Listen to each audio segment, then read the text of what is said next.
ആധാരം പണയം വെച്ചിട്ട് പൈസ ഉണ്ടാക്കിയിട്ടാണ് അത്ര ഒരുത്തൻ കേരളത്തിലെ ഏറ്റവും വലിയ ഫ്ലെക്സ് കിട്ടിയിട്ടുള്ളത്. അല്ലാഹ് ആ ജാതി അന്തം മുടലുന്ന അവസ്ഥയെ തൊട്ട് നീ ഞങ്ങളെ കാത്തുരക്ഷിക്കും. അല്ലാഹ് എല്ലാവർക്കും ഒരു ബോധം തരണമേ റബ്ബേ. അല്ലാഹ് നീ ബോധം തരണമേ റബ്ബേ. ഏതോ നാട്ടിൽ നടക്കുന്നൊരു കളിക്ക് വേണ്ടി ഈ കാട്ടിക്കൂട്ടുന്നത് അള്ളാഹുവിനെ എതിര് കാണിക്കലാണ് എന്നൊരു ബോധം എല്ലാവർക്കും നൽകണമേ റബ്ബേ. ആ അവസ്ഥയത്തോട് ഞങ്ങളെ ബാല്യക്കാർക്ക് നീ ബോധം കൊടുക്കണമേ റബ്ബേ. ഏതാണ് എന്താന്ന് വെച്ചാൽ ആരാന്ന് പറയേണ്ട ഉസ്താദെ, നിങ്ങളെ കൗമെന്ന് കൂട്ടിക്കാളി നിന്നല്ല ഒരാളിനോട് പറഞ്ഞു. നിങ്ങളെ കൗമ് ഞാൻ ഹിന്ദുക്കൾക്കും ക്രിസ്ത്യാനികൾക്കോ ഒന്നും ചെയ്യലും കുറച്ച് അന്തമുണ്ട്. അന്തമില്ലാത്തത് മലപ്പുറത്തെ മാപ്പിളാർക്കാണ്. അവർക്ക് അന്തം കൊടുക്കണമേ പഠിച്ചവനെ.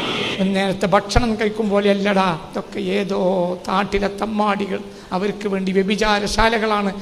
ഒരു ലോകകപ്പ് ഉണ്ടാക്കുമ്പോൾ അതിനനുസരിച്ച് വ്യഭിചാരശാലകൾ ഉണ്ടാക്കും. അത്ലറ്റുകൾ വലിയ വലിയ കളിക്കാർക്ക് വേണ്ടി, പ്ലെയർമാർക്ക് വേണ്ടി വ്യഭിചരിക്കാൻ ആ ജാതി ആളുകൾക്ക് വേണ്ടിയിട്ടാണ് ഇവിടെ ഫ്ലെക്സ് കിട്ടുന്നത്, സ്വന്തം പണയം വെച്ചിട്ട്.